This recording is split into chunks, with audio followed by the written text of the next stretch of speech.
ബാബു സലാമിലൂടെ കടന്നു ചെല്ലുമ്പോൾ നമുക്ക് ആദ്യം കാണാം വെള്ളപ്പരവതാനി വിരിച്ച കുറച്ച് സ്ഥലം.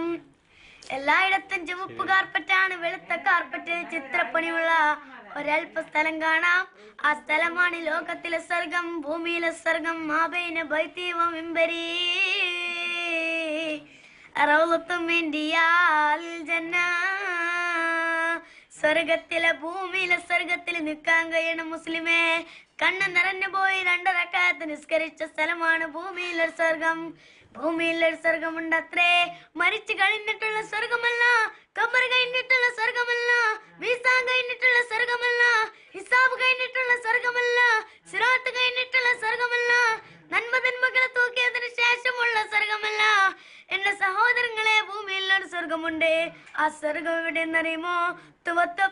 നൈനിൻ ഹാളിലല്ല, ആപ്പിളകൾ തൂങ്ങിക്കിടക്കുന്ന കാശ്മീരിന്റെ സിയാച്ചിൻ മലനിരകളിലല്ല, മിസിസിപ്പിയിലല്ല, യൂറോപ്പിലല്ല, ലണ്ടനിലല്ല, സാൻ ഫ്രാൻസിസ്കോയിലല്ല.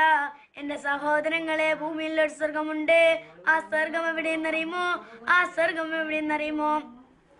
എന്റെ നേതാവ്, എന്റെ പ്രവാചകൻ നാളെ സിറാത്തിലേക്ക് കൈപിടിക്കേണ്ട, നാളെ സ്വർഗത്തിലേക്ക് കൈപിടിച്ചാനേച്ചു പോവേണ്ട ഹൗലിന്റെ നായകനെ, വസീലയുടെ നായകനെ, മഖാം മഹ്മൂദിന്റെ നായകനെ, അള്ളാന്റെ റസൂല് എടുത്തിട്ട് വീട്ടിൽ നിന്ന് പള്ളിയിലോട്ട് പോയ സ്ഥലം, ആ പ്രവാചകന്റെ പാദം പതിഞ്ഞ സ്ഥലം.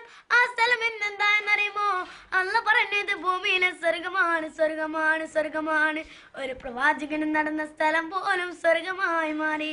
അവിടെ ഒന്ന് നെറ്റിവെക്കാൻ, അവിടെ ഒന്ന് 2 റക്അത്ത് നിസ്കരിക്കാൻ വെള്ളക്കാര് തിരക്കൂട്ടുന്നത് കാണുമ്പോൾ, അറബികളെ തിരക്കൂട്ടുന്നത് കാണുമ്പോൾ ഞാൻ ഓർത്തുപോയി, ഇവിടെ തിരമാല ഒഴുകുമോ? ഇവിടെ തിരമാല